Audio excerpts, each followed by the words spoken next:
Dando mais um passo na nossa compreensão da relação entre força magnética e carga elétrica, agora esse vídeo é sobre a força magnética interagindo com o fio percorridos por uma corrente elétrica. Constatação: uma vez que uma partícula carregada que se move através de um campo magnético experimenta uma força de deflexão, conforme vimos no vídeo anterior, uma corrente elétrica de partículas carregadas movendo através de um campo magnético também experimenta essa mesma força de deflexão, ok? Então vamos deixar as coisas mais claras. Se as partículas estiverem dentro de um fio, o fio também vai se mover. Primeira constatação: se a direção da corrente no fio é invertida, a força de deflexão atua na direção oposta. Então, se você tem mudança de direção na corrente elétrica, ok? A força sobre o fio também vai mudar, porque você está mudando a velocidade, o sentido da velocidade das partículas. Segunda constatação: a força ela vai ter o seu valor máximo quando a corrente ela é perpendicular à linha de campo magnético. A mesma condição que a gente viu no vídeo anterior. Ok? Que a força magnética ela é máxima quando a partícula tem uma velocidade perpendicular ao campo. Terceiro, a direção da força não é ao longo das linhas de campo magnético, nem na direção da corrente. Agora vem o outro comentário, o último. A força ela é perpendicular a ambas as linhas de campo e corrente. E é uma força lateral. Então, aqui a gente tem um ímã, ok? Lembra, campo magnético orientado do norte para o sul, ok? Se esse fio ele está sem percorrer corrente, ele estaria aqui nessa linha pontilhada, ou seja, sem sofrer ação de nenhuma força, porque não tem partícula em movimento, então não teria força. Mas quando as partículas em movimento percorrem o fio, você tem uma corrente elétrica percorrendo o fio, e então você tem uma força que faz uma deflexão nesse fio, ok?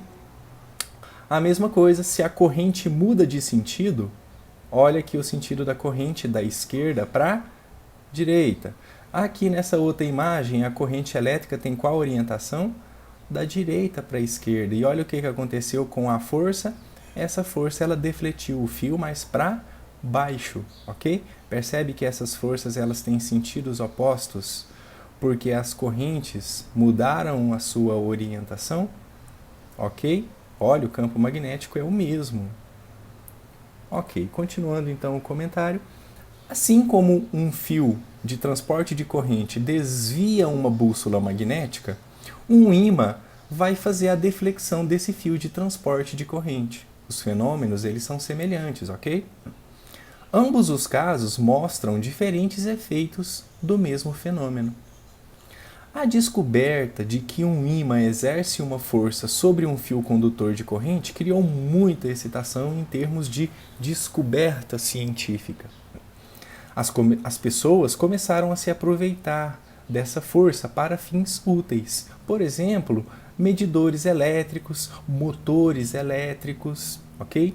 Mas também houve pessoas que usaram essas descobertas para fins, digamos, até bastante cruéis com os animais.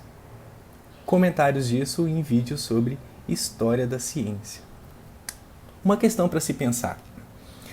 Que lei da física lhe diz que, se um fio condutor de corrente produz uma força em um ímã deve produzir uma força em um fio de transporte de corrente?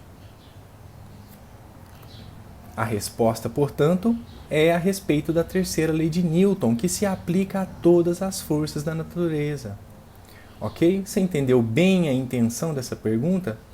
Está se referindo a qual lei da física que afirma que se esse condutor de corrente produz uma força no ímã, então o ímã produz uma força de volta, ação e reação, terceira lei de Newton. Por fim, nesse vídeo, uma questão para você checar os seus conhecimentos. Se você está acompanhando a discussão até aqui, você sabe responder como que a corrente elétrica ela é afetada por um campo magnético. Deixe sua resposta aí no vídeo. Agradeço a sua paciência. A gente já está finalizando essa questão sobre o estudo do campo magnético e a gente se encontra no próximo vídeo.